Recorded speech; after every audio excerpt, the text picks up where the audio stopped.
Esta é uma casa de Deus, é uma casa espiritualista, Ramatiz, onde nós temos várias oportunidades de aprender e também de sermos úteis, caso sintam em vossos corações. Nós temos várias campanhas, várias oportunidades de trabalho que vocês viram passando nos slides aqui. E caso vocês queiram participar de alguma coisa ou fazer algum tratamento, é só procurar na secretaria, na livraria, ou na livraria, tem um folderzinho com o calendário de atividades. E também vocês podem entrar no Instagram da Comunidade Espírita Ramatiz, onde todos os dias tem nos stories o cronograma de atividades da semana. Bom, vamos fazer nossa prece inicial então, dados esses avisos. Vamos aquietar a nossa mente, vamos fechar os nossos olhos, colocar os pés no chão, as mãos repousando lentamente sobre os joelhos. E nesse estado sereno, lenta e profundamente, respirar 3 vezes. E ao exalar, sinta o seu corpo entrando em relaxamento. Imagine que do alto da sua cabeça, uma luz azul penetra em seu corpo e vai relaxando da cabeça aos pés. E como nós estamos nos aproximando do Dia dos Pais, e o tema da nossa palestra hoje é Pais e Filhos, vamos mentalmente fazer oração que o nosso mestre, que também foi filho e é filho, nos ensinou. Pai nosso que estais nos céus, santificado seja o vosso nome, venha a nós o vosso reino, seja feita a vossa vontade, assim na terra como nos céus. O pão nosso de cada dia nos dai hoje. Perdoai as nossas ofensas, assim como nós perdoamos a quem nos tem ofendido. E não nos deixeis cair em tentação, mas livrai-nos do mal. Pois teu, Senhor, é o reino, o poder e a glória para todo sempre. Assim seja. Não sei vocês, mas eu aprendi esse final, e em muitos lugares fazem, muitas pessoas não sabem, mas está na Bíblia esse final. Pois teu, Senhor, é o reino, o poder e a glória para todos sempre. Amém, ou assim seja, fique à vontade, melhor forma. Eu aprendi assim, eu olhei na Bíblia, está lá como uma parte de finalização, não entendo porque algumas pessoas não fazem esse final, mas está tudo bem. Deixa eu ver aqui. O tema que nos assistiu hoje, pessoal, Pais e Filhos, a primeira escola do amor. Quem aqui é pai? Quem aqui é mãe? Não necessariamente quem é pai, ou só quem é mãe, ou só quem é pai e mãe, precisa ouvir esse tema. Porque você é pai, você é mãe de tudo aquilo que você cativa, de um sentimento de uma pessoa, de um projeto. Você é pai ou você é mãe de tudo aquilo que você idealiza, tudo aquilo que você cria na sua mente é capaz de ganhar vida. Tudo aquilo que você concebe no âmbito dos seus pensamentos, do seu ser, das suas ideias, do seu espírito, da sua alma, onde foi concebido por forma de pensamento, poderá ganhar forma, materialização, matéria mesmo. Este mouse um dia foi um pensamento, este celular um dia foi um pensamento, este local que nos acolhe, esse teto que está sobre nós, um dia alguém pensou e projetou. Então ele tem um pai, ele tem uma mãe, ele tem alguém que idealizou. Então vamos ampliar esse sentimento. Apesar de nós estarmos aproximando do Dia dos Pais, eu vou falar de uma forma ampla, porque amanhã será mais específico para pais, mas hoje nós vamos falar de pais e filhos, Pais, entenda que nós estamos falando de pai e mãe, os pais. Hoje nós vamos falar dos pais. A primeira escola do amor. Gente, a Ivana comprou esse é novo esse. Ah, é aqui que passa. Eu estava acostumado com o outro, esse aqui eu estou aprendendo a mexer. Lá em Êxodo, está lá, honra teu pai e tua mãe. Toda vez que vocês me ouvirem, vocês vão perceber que eu trago muitas coisas do Evangelho, trago muitas coisas de Kardec, mas eu trago uma relação também com a origem das nossas tradições, lá no Velho Testamento, onde se explica muita coisa. Eu gosto muito do Velho Testamento. Então, honra teu pai e tua mãe. Lá em Êxodo 20, 12, quando Moisés desceu do Sinai e trouxe as tábuas dos 10 mandamentos. E aí tem uma curiosidade, inclusive, porque honra teu pai e tua mãe é o primeiro dos 10 mandamentos que fala de um relacionamento. Os 3 primeiros falam da relação do homem com Deus. O quarto já fala de relacionamento. Já quarto, para quem gosta de cabala, 4 é o número da terra. Então já começa o 4 já falando de um relacionamento terreno. Honra teu pai e tua mãe. Outro dia a gente pode aprofundar um pouquinho mais nisso. Talvez por isso o primeiro relacionamento importante da nossa vida nunca tenha sido uma escolha, talvez tenha sido uma oportunidade. Veja bem, não necessariamente a nossa encarnação nós escolhemos exatamente o papai e a mamãe. Nós escolhemos, na hora que a gente vai lá para o nosso escritório, fazer o nosso acordo reencarnatório lá, a gente escolhe experiências, a gente escolhe resultados. E por uma vibração energética, nos é entregue um papai, uma mamãe, e um irmãozinho ou irmãzinha, uma família, seja orgânica, seja adotiva, que é de acordo com o nosso padrão vibratório daquele momento, que poderá ser igual à anterior ou não, poderá ser o mesmo loco ou não, na maioria das vezes é, só que são possibilidades. Então, poderá ser, você escolhe a sua vibração, escolhe as experiências, os resultados que você tem que passar. E em alguns casos, inclusive o papai e a mamãe. Mas isso não é uma regra. Então, ao aprofundar no estudo das obras básicas, vocês verão isso. Mas é sempre uma oportunidade, independente da forma que foi. A forma, esquece. Isso aí, a gente não vai lembrar do nosso contrato, né? O que Deus deseja ensinar à alma através da família em que nascemos? O que vocês acham? Alguém quer tentar? O que Deus deseja ensinar a nossa alma através da família que nascemos? É legal uma palestra interativa. O que você acha, Maurício?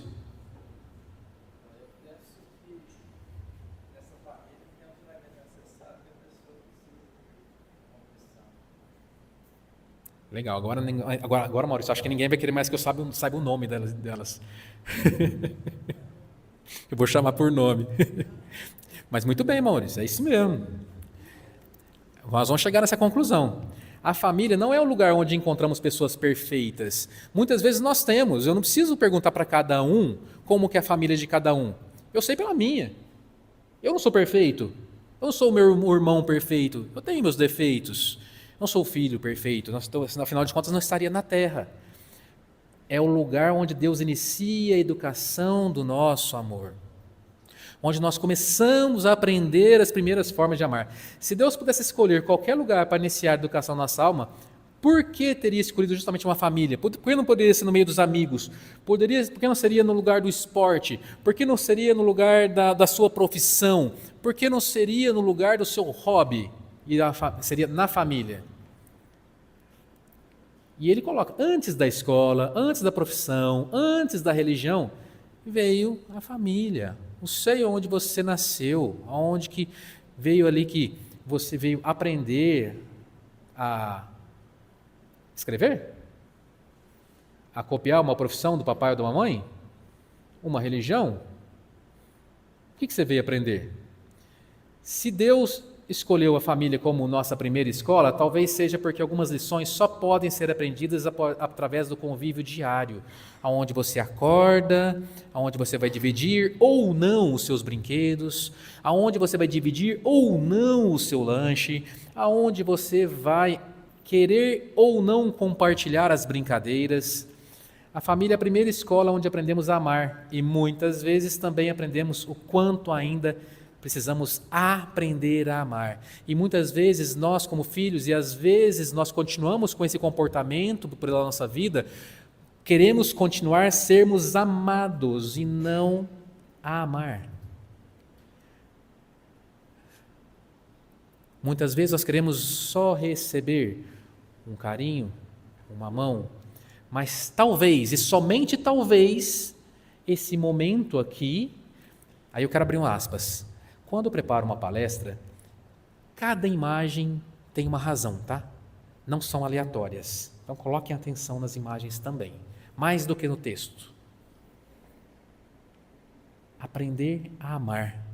Quantos de nós adultos ainda estamos carentes de sermos amados? Queremos mais receber do que dar. E acabamos de escutar a oração, que eu consiga mais dar do que receber. Oração de São Francisco. Nossa família é um acaso ou uma oportunidade de evolução? Nós, espíritas ou espiritualistas, não importa o termo que você coloque, nós somos reencarnacionistas, nós acreditamos na volta do espírito na forma carnal para que possamos passar por um processo que vai levar à evolução. Só que nós não vamos evoluir somente indo na Milk Muck ou tomar milkshake, só indo no Hop Hari, somente indo nas diversões, nos nossos hobbies. Nós vamos evoluir principalmente convivendo com pessoas que muitas vezes não nos são tão caras, pessoas que pisam no nosso calo. E aí vem a reencarnação, as escolhas da alma, as provas de aprendizado, o planejamento espiritual, que a gente foi lá para a salinha do contrato. Aqui na Terra tinha uns pactos de sangue, lá tinha uns pactos energéticos de aura. Se acreditarmos que a vida não começa no nascimento, então a família não pode ser vista apenas como um acidente biológico. Não. Por mais que não necessariamente esse loco tenha sido escolhido detalhe a detalhe, mas você escolheu vibracionalmente aonde nascer, a parte biológica não foi um acidente. Você foi atraído àquele loco exato pela qual aquele DNA ia te oferecer condições para que você passasse pelas suas necessidades, inclusive no seu DNA, inclusive. Ronaldo, você está me falando que, inclusive nas minhas heranças de miopia ou genéticas como diabetes, pressão alta? Sim. Sim. Hoje, pela epigenética, nós sabemos que o seu DNA, o nosso DNA, tem vários codes para desenvolvimento de doenças, mas ele vai desenvolver de acordo com o meio, o ambiente, a alimentação e, inclusive, os pensamentos. E um dos fatores que influencia o nosso pensamento é o nosso meio onde nós vivemos. E a primeira ambiência nossa é a família. E é o que vai influenciar exatamente na nossa epigenética diretamente. A família, portanto, é a primeira escola onde aprendemos a amar. E muitas vezes também aprendemos o quanto ainda precisamos aprender a amar. O outro, talvez, porque não de repente a nós mesmos. Amar-vos uns aos outros, né? Como eu vos tenho amado, mas também tem amar ao próximo como a ti mesmo. Como está o nosso alto amor? Para que então nós amemos o próximo. Muitas vezes nós fugimos do alto amor e amamos tanto o outro por fuga, de não cuidar de nós mesmos. Não que eu cuido tanto da minha mãe, porque eu larguei minha profissão, larguei minha vida, eu cuido. Não que não tenha que cuidar da mãe, tá? Tem que cuidar, mas sempre tem uma saída, sempre tem uma alternativa se você for olhar. E aí eu entro um pouquinho em constelações familiares. Ronaldo, você é constelador? Não, mas eu gosto, eu estudo. E quando eu estudo alguma coisa, o Maurício me conhece, eu não estudo rasinho não, eu vou fundo. Bert Hellinger dizia que todos pertencemos ao nosso sistema familiar. Bert Hellinger, para quem não conhece, é quem criou as constelações familiares. Todos nós pertencemos ao nosso sistema familiar e que muitas vezes repetimos histórias que nem conhecemos. A espiritualidade acrescenta uma reflexão ainda mais profunda. Talvez essas histórias não sejam apenas herdadas biologicamente, mas também façam parte de um projeto evolutivo da alma. Bert Hellinger não leva em consideração as reencarnações. Bert Hellinger, ele fala de programações familiares. Quem nunca ouviu falar que em uma família X ou Y, todas aquelas as filhas, as primeiras filhas ou as mulheres ficam viúvas cedo, ou que nenhum homem consegue prosperar naquela família, os primogênitos isso, os primogênitos aquilo, padrões de repetição que uma vez resolvidos, resolvem 3 gerações para trás e 3 gerações para frente. As antigas maldições de família, ditas lá no Velho Testamento, hoje explicadas pelas constelações familiares e acrescentadas pela espiritualidade. Também façam parte de um projeto evolutivo da alma. Talvez aquela pessoa, talvez e somente talvez, seja um grupo familiar que precisa passar por as mesmas experiências, ou seja a mesma pessoa passando pela mesma experiência, dependendo do tempo que dá entre uma vida e outra.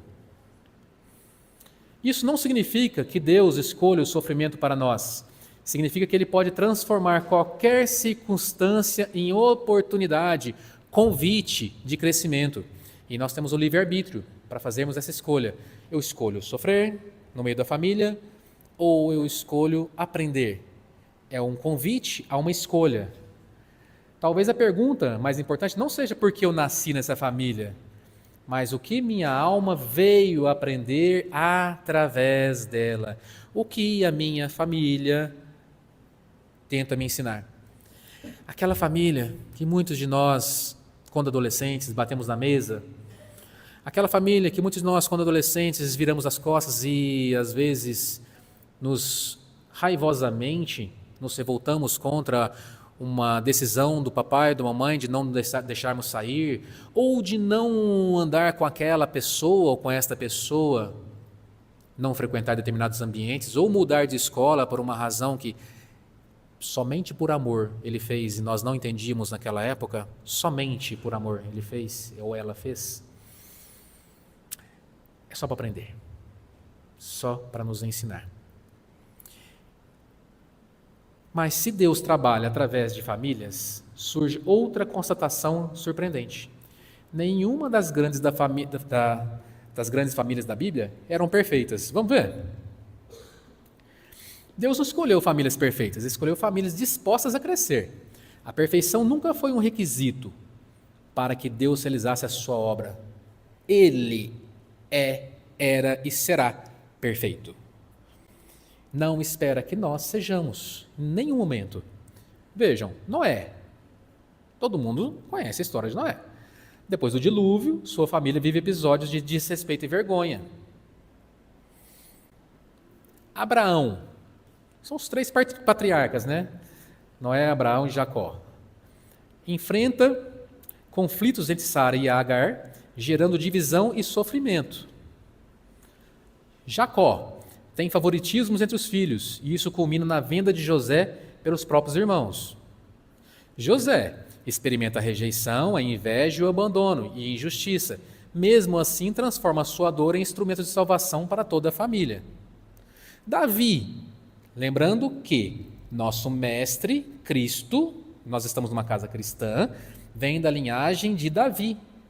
Apesar de ser chamado homem segundo o coração de Deus, ele enfrenta graves conflitos familiares, adultério, violência entre os filhos, rebelião de Absalão e profundas dores como pai.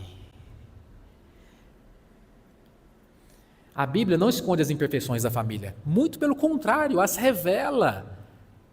Não coloca para debaixo do tapete como muitos de nós fazemos, e aí depois precisa vir uma ovelha negra para mostrar as coisas que estavam escondidas por gerações debaixo do tapete. Essa é a função das ditas ovelhas negras. expor, coloquem atenção. Elas cumprem uma função muito útil na família. Amem-as, elas estão mostrando justamente o ponto de evolução da família que é necessário. Talvez a maior esperança do Evangelho seja essa. Deus não espera que nossa família seja perfeita para começar a sua obra. Ele começa exatamente onde você está. Exatamente onde você estamos. E Ramatiz, e aí quero abrir um aspas aqui, Ramatiz, nesse livro que eu peguei na livraria para mostrar para vocês, que foi a primeira obra que eu li quando eu era adolescente, de Ramatiz, lá em Minas, O Sublime Peregrino. Tem aqui, esse aqui é o último do que está na livraria. Não é propaganda, gente, é porque realmente é muito bom. Obra psicografada de Hercílio Mais, que é o mentor da casa. Ele fala na obra Sublime Peregrino que Jesus nasce em uma família simples, mostrando que a grandeza espiritual não depende da perfeição das circunstâncias, mas da vivência do amor. Uma família que tem como base a tronco de Davi, que tem problemas.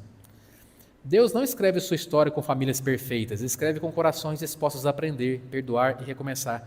Famílias como a sua, como a minha, imperfeitas. Nós.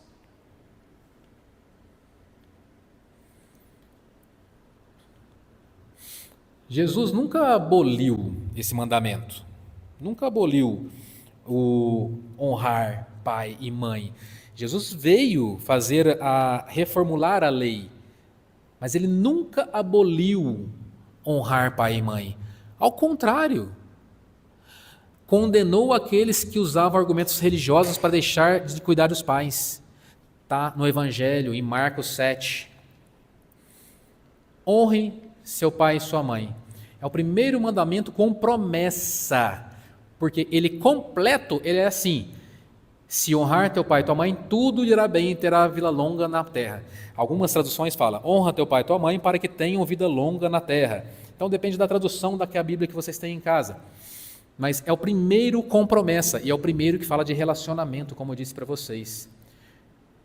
Honra teu pai e tua mãe, e tudo lhe irá bem e terá vida longa na terra. É uma condição. Pais, não tratem seus filhos de modo a irritá-los, antes eduquem-nos com a disciplina e a instrução que vem do Senhor. Essa está na íntegra esse versículo aqui. Honrar não é viver preso ao passado. Eu tenho que honrar, então eu tenho que ficar revivendo as coisas que meu pai viveu. Eu tenho que ter a mesma profissão dele ou da minha mãe? Não, necessariamente. Honrar é olhar para a própria história sem negar as suas raízes. Você olha para a história, não nega de onde você veio, você olha, analisa. É afirmar que nossos pais foram perfeitos. Honrar é afirmar que nossos pais não foram perfeitos. É reconhecer que a vida chegou até nós através deles. Basta que você reconheça que você está aqui por causa do papai e da mamãe. Já é um começo. Já é um começo. Meu pai e minha mãe não são perfeitos. Ótimo, o meu também não é, minha mãe também não é, e eu acho que ninguém é. Mas caso você aceite que você é a origem de um óvulo e um espermatozoide, esse óvulo e esse espermatozoide veio do papai e da mamãe, e se você só está aqui passando pelas experiências que você está passando por causa dessa união, já comece a entender, já comece a ganhar uma nova proporção, uma nova dimensão dentro de você, que 50% das suas células, 50% do seu DNA veio de um deles. Cristo, aproximadamente, os historiadores não são tão claros, mas entre 7 e 12 anos, entrou no templo e começou a pregar para os doutores da lei. E sumiu o pai e a mãe dele, José e Maria, correndo atrás dele. Louco atrás. Imagina, você está correndo atrás do seu filho, meu filho está sumido aqui no meio dessa multidão. Todo mundo comemorando a Páscoa aqui e ele sumiu, meu filho. Imagina, você com seus filhos lá e some um deles lá. Você chega lá, está lá ele, pregando para os doutores da lei, que estudaram a Torá por anos. Está lá uma criança falando sabedoria para aqueles doutores da lei. E aí, a mãe e o pai dele perguntam: onde estavas, meu filho? Estavas cuidando das coisas do meu pai. E ao receber mais uma pergunta, ele responde: quem é minha mãe e quem são os meus irmãos? Está em Mateus 12:48. Ele não diminui a família aqui, ele amplia. Ele amplia o significado.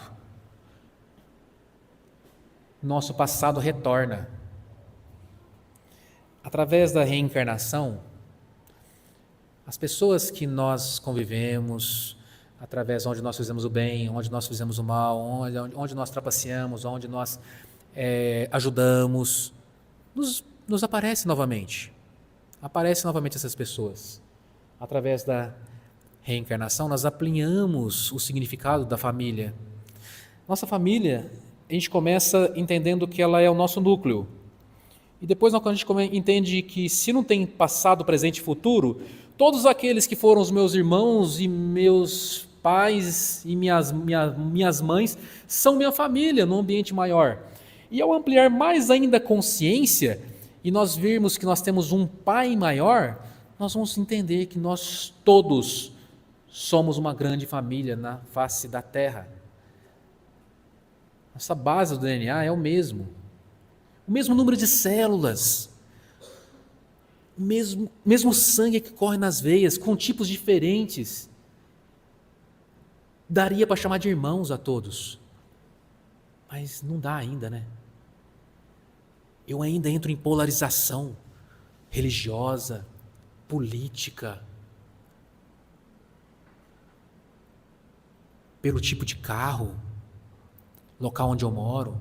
Eu ainda divido o segmento, mas vai passar. A gente está na transição do mundo de provas e expiações para a regeneração. Tenho fé, nós temos fé. Vai chegar um momento em que todos nós olharemos para o outro e falaremos: meu irmão, e não precisaremos mais guerrear, por nada.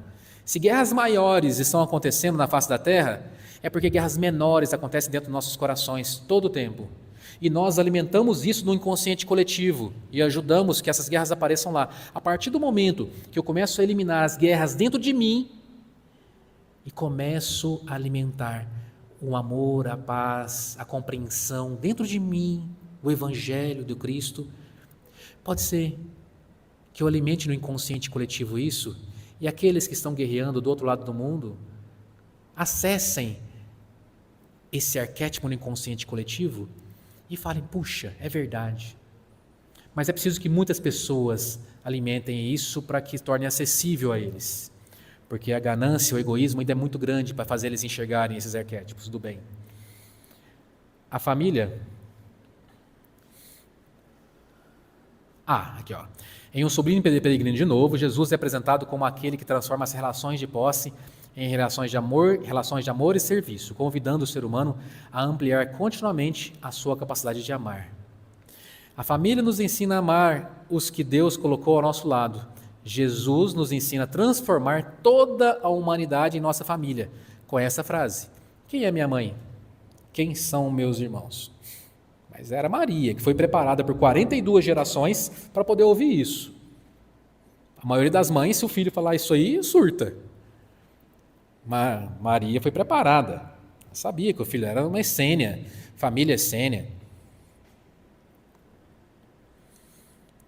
E a parábola do filho pródigo? Talvez uma das parábolas mais conhecidas sobre família. E aqui tem uma lição muito importante. Porque o filho mais novo pede a parte dele da herança para o pai e vai para o mundo. Pede a parte da herança dele e vai para o mundo. E no mundo ele joga, no mundo ele convive com mulheres, libertinagem, e de repente cai a ficha dele. Enquanto isso, o filho mais velho está em casa trabalhando. Porém, o coração dele nunca esteve em casa, de verdade. Esteve só no trabalho, só no trabalho, só no trabalho. O coração dele não estava lá.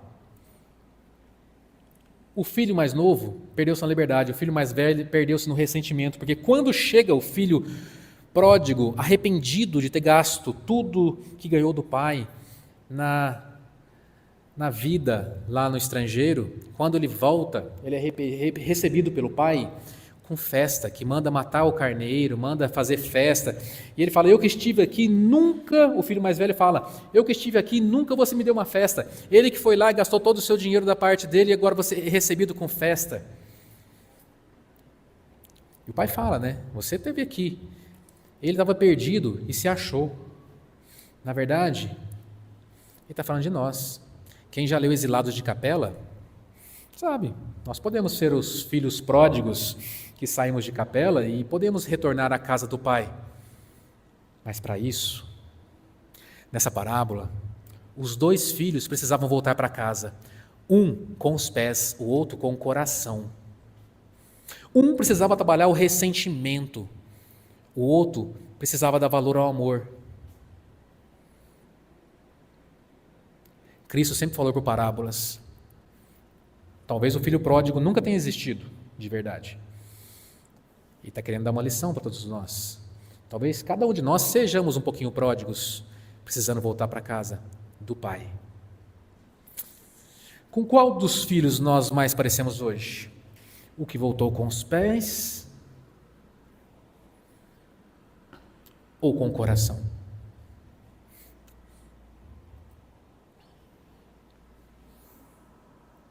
Toda família tem imperfeições, gente.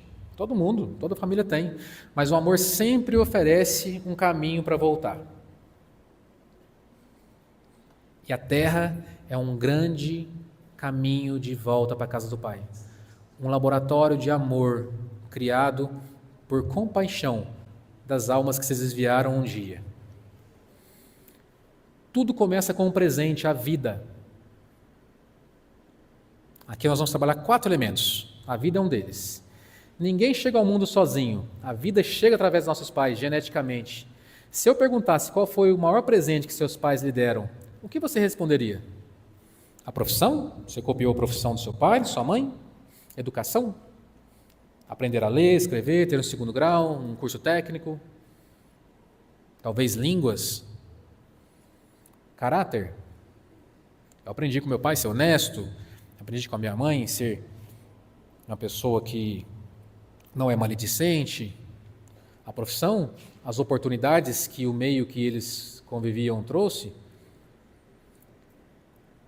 Dentro de você, se responda, qual o maior presente que seus pais deram para vocês? A vida. Sem esse presente, nenhum outro presente ia existir. Então, para você que ama seus pais e para você que não ama, saiba, eles te deram a vida. E tudo que veio com ela, veio porque ele, seja lá qual foi a forma, cedeu o material genético dele para que você estivesse aqui. Eu sei que é duro ouvir isso.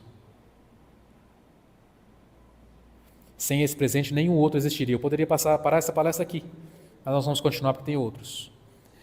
Esta é a primeira grande verdade do 5º mandamento. Na verdade, o 4º. Na verdade, é o 4º. Antes de analisarmos como foram nossos pais, precisamos reconhecer um fato. Foi através deles que Deus permitiu nossa existência nessa encarnação. Isso não significa que foram perfeitos, nem que acertaram sempre. Significa apenas a reconhecer a realidade. A vida chegou por meio deles. Isso é inegável. Isso é científico. E aqui para nós, espiritual. Se nós quisermos fazer uma reforma íntima para que... Aí você fala assim, eu venho no Ramatiz, eu faço cuidadores da alma, porque eu venho no mediúnico há 5 anos fazer tratamento, mas minha vida não melhora. Como é que está a reforma íntima? Está olhando para a reforma íntima? Está reconhecendo papai e mamãe? Pelo menos que a vida veio através deles. Meu pai e minha mãe já foram embora, Ronaldo. Não tem problema, o espírito não morre. Você pode mentalmente fazer uma oração para eles e pedir perdão e reconhecê-los. Ronaldo, eu fui adotado. Não importa. Você tem 2 pais e 2 mães. Você é abençoado.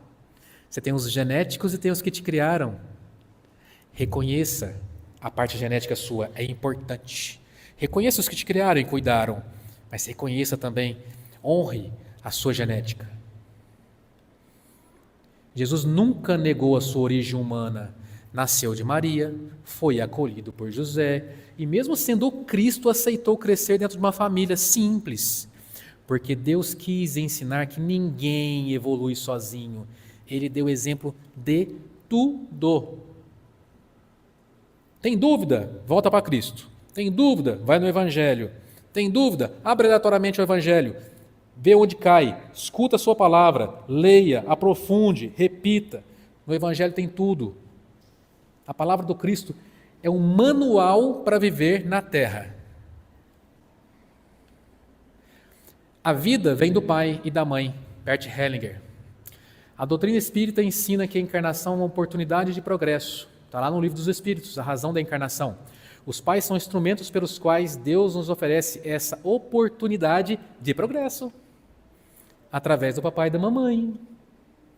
Talvez a primeira forma de honrar nossos pais seja simplesmente reconhecer que sem eles eu não estaria aqui. E eu vou bater nessa tecla, que é muito importante. Antes de recebermos um nome, uma educação ou uma herança, recebemos a vida. E toda transformação começa quando reconhecemos esse presente. Aí vem o pertencimento, todos pertencem, ninguém deve ser apagado, ninguém deixa de fazer parte da história. A paz começa quando reconhecemos as nossas raízes. Negar o passado não muda a história, compreendê-lo transforma o futuro. É possível deixar de ser filho de alguém? Não é possível. Eu vou aqui cancelar. Só se você mudasse o seu DNA. Não tem jeito.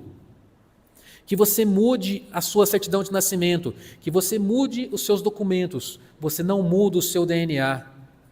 E contra fatos não há argumentos. Aceitar que alguém pertence à nossa história não significa concordar com seus erros. Você não precisa concordar com os erros do papai e da mamãe. Significa apenas reconhecer a realidade para que a cura comece a começar dentro da sua alma. A ordem. Nós somos da vida. Vamos falar da ordem agora. O amor floresce quando cada um ocupa o seu lugar. Nós temos os pais cuidam, os filhos recebem, depois os filhos transmitem.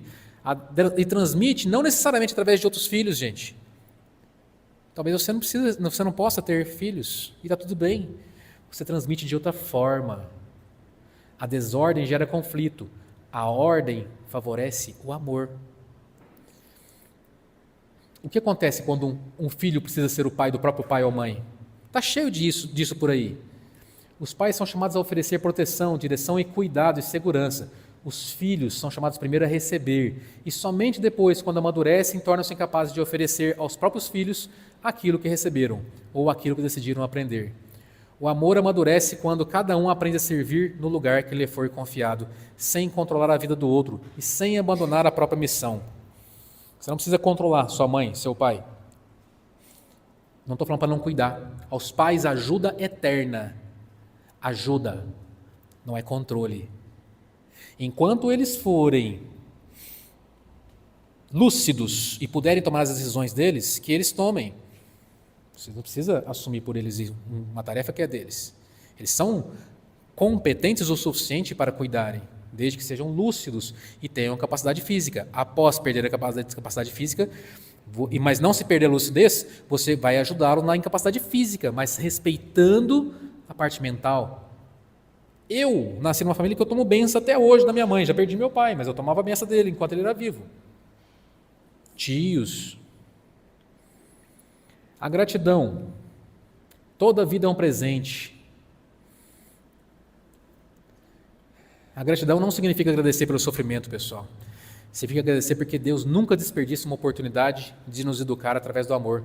Sejamos mais gratos por tudo, pela vida, pelo pertencimento.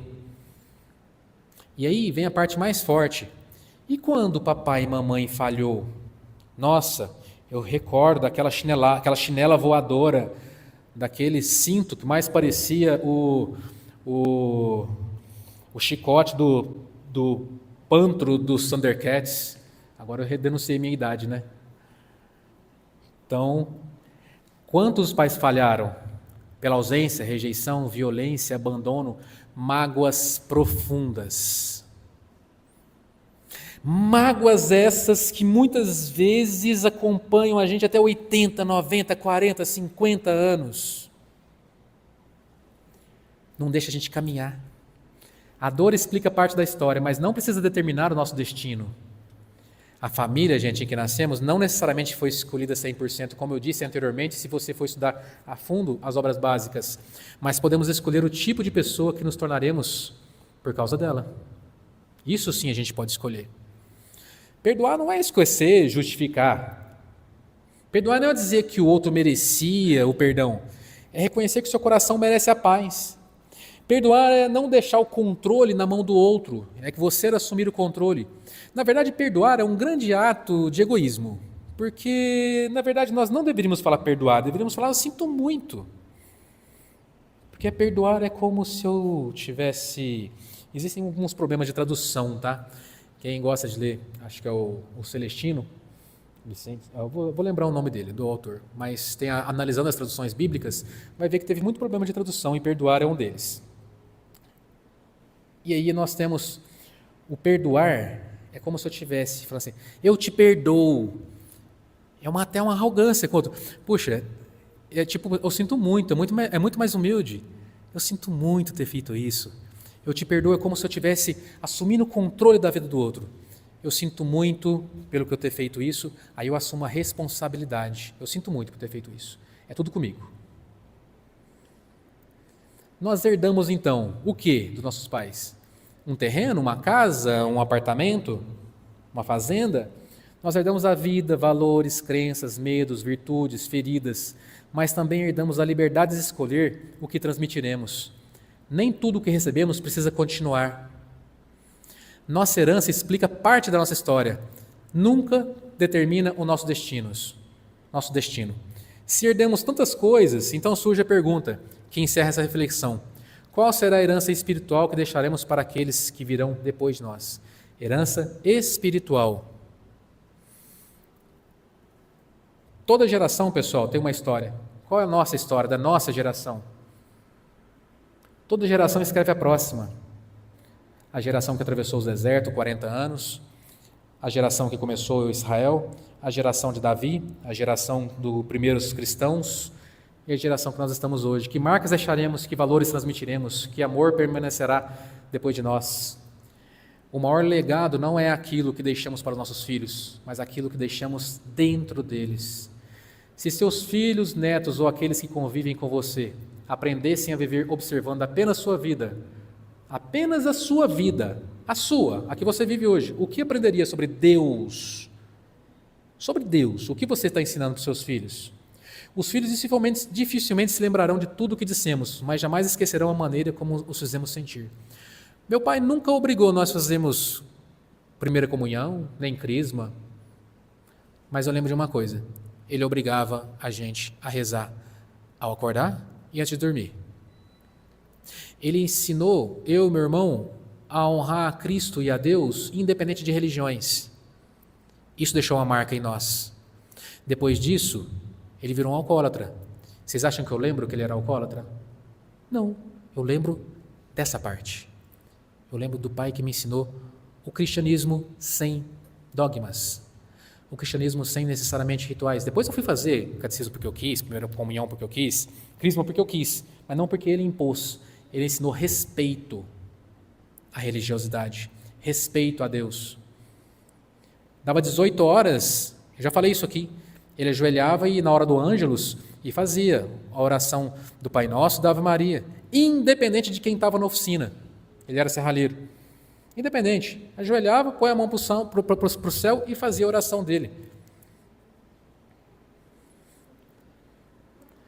Ramatiz, a verdadeira herança espiritual é aquela que inspira o crescimento moral das gerações seguintes por meio do exemplo e do amor vivido.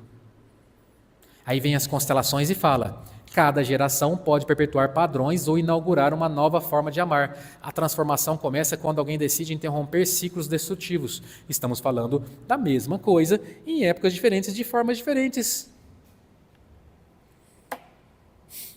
E aí, quando o mestre estava lá no Getsemane, aquele jardim onde ele pisa na cabeça da áspide, da serpente, está lá em Lucas, ele fala: Pai, afasta de mim esse cálice, mas que não seja feita a minha vontade, mas a tua. E ele era filho, e dessa forma ele nos ensina a amar, a honrar, a confiar no Pai. Quando ele entrega e fala: Pai, em ti entrego o meu espírito, em minhas mãos está você. A maior expressão da filiação é o amor, e ele nos ensinou. Talvez a maior missão dos pais seja ensinar os filhos a confiar em Deus. E talvez a maior missão dos filhos seja honrar seus pais terrenos e aprender que acima de todos os pais na terra existe um pai que jamais abandona os seus filhos. Jesus não apenas nos ensinou a chamar Deus de Pai, Ele nos mostrou com a própria vida o que significa viver como um verdadeiro filho. Ele confiou. Afasta de mim esse cálice, Pai, mas que seja feita a sua vontade e não a minha. Total confiança. E quando Ele está na cruz, Ele olha, uma das últimas palavras dele para João e fala: mulher, eis aí teu filho, filho, eis aí a tua mãe. Nessa hora, o amor não rompe vínculos, ele cria vínculos. A maior herança que ele deixou na cruz não foi apenas a salvação, foi também um modelo de cuidado, responsabilidade e amor vivido até o último instante. No último instante ele preocupou com a mãe. Mulher, eis aí teu filho, filho, eis aí a tua mãe. Ou seja, João, cuida de Maria para mim. Maria, cuida do meu filho querido, do meu discípulo amado, João. A propósito, leiam com cautela, com bastante detalhe o Evangelho de João. Tem muito conhecimento oculto ali, muito. Em O Sublime Peregrino, Ramatiz diz que a missão de Jesus revela que o amor verdadeiro se expressa no cuidado concreto com o próximo, especialmente nos momentos de maior dificuldade. Ele era grande, mas ele passou pelas dores terrenas. O amor verdadeiro continua cuidando, mesmo quando a vida se aproxima do fim. E aí, gente, nós estamos caminhando para o final.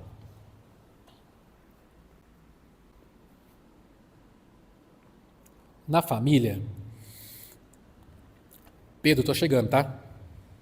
Está chegando o final, Pedro. A família aprendemos a receber a vida, a conviver com as diferenças, a perdoar, a recomeçar sempre, a amar.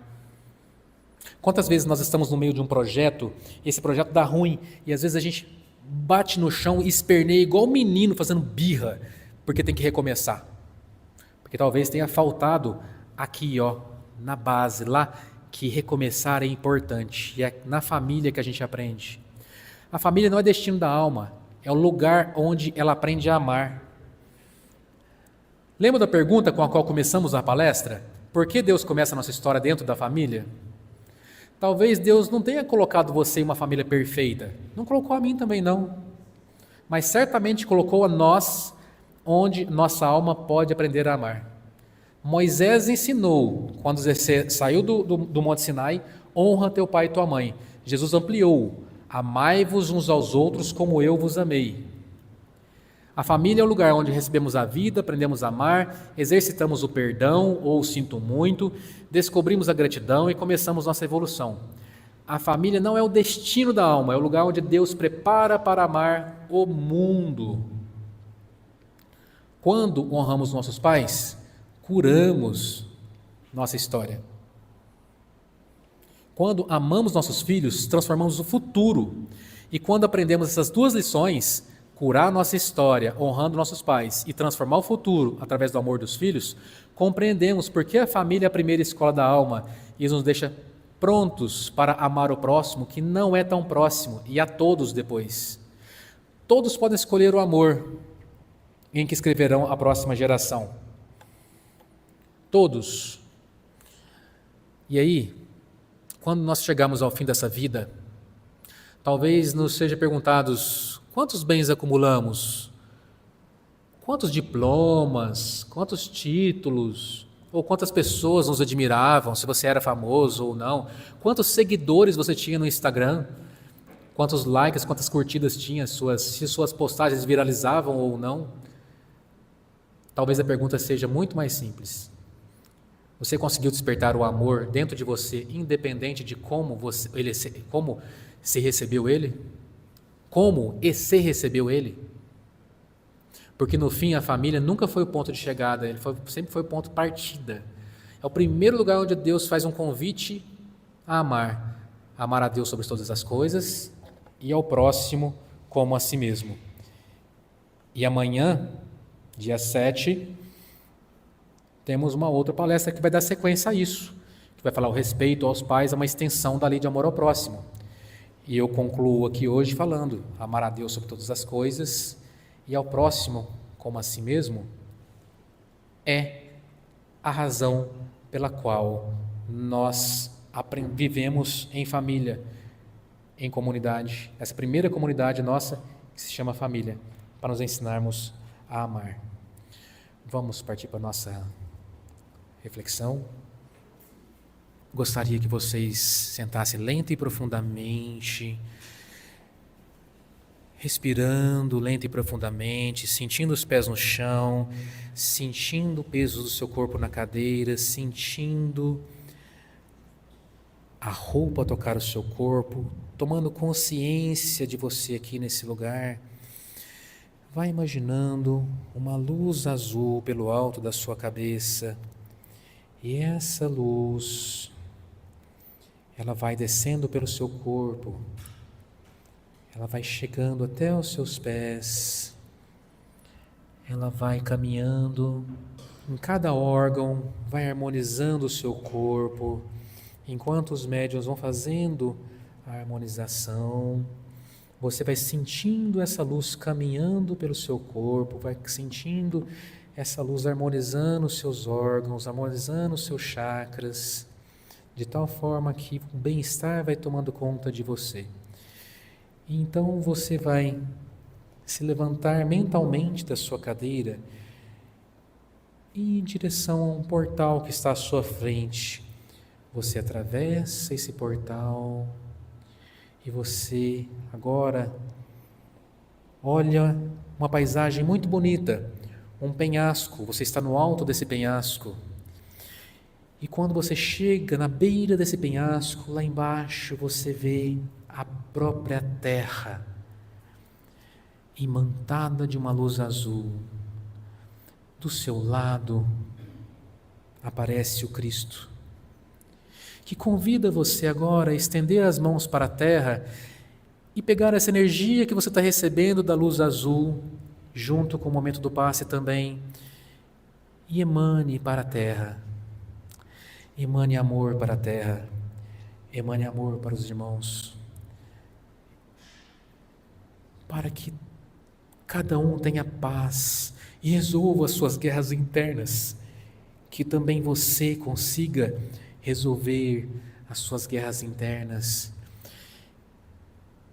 que isso vai se transformando em paz para as suas células, para os seus órgãos, para o seu coração, para o seu chakra coronário, e assim você vai jogando cada vez mais energia azul para a terra, ela vai se harmonizando e você também vai se harmonizando cada vez mais.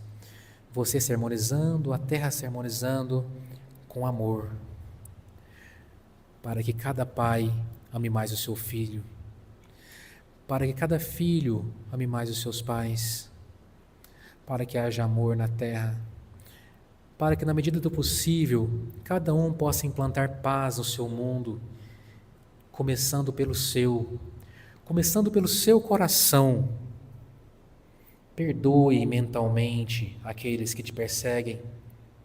Diga: sinto muito se eu te fiz alguma coisa. Abra mão do controle.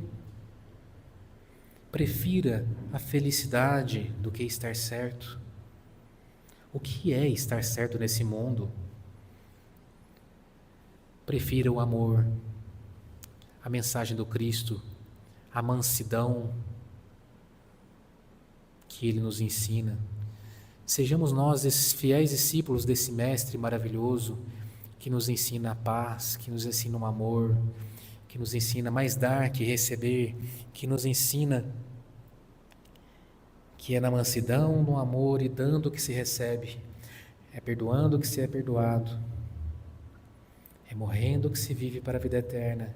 E essa morte não precisa ser do corpo físico, pode ser a morte do nosso egoísmo, pode ser a morte do nosso corpo calado, que seja a morte do nosso mal-querer, da nossa maledicência, e que viva em nós o bem, o amor, a bem-querência, a caridade, para que nós possamos fazer bom proveito desta oportunidade reencarnatória que nos foi dada com tanto amor pelo Pai Maior. Que nesse Dia dos Pais nós possamos lembrar, se você tem pai, do seu pai físico.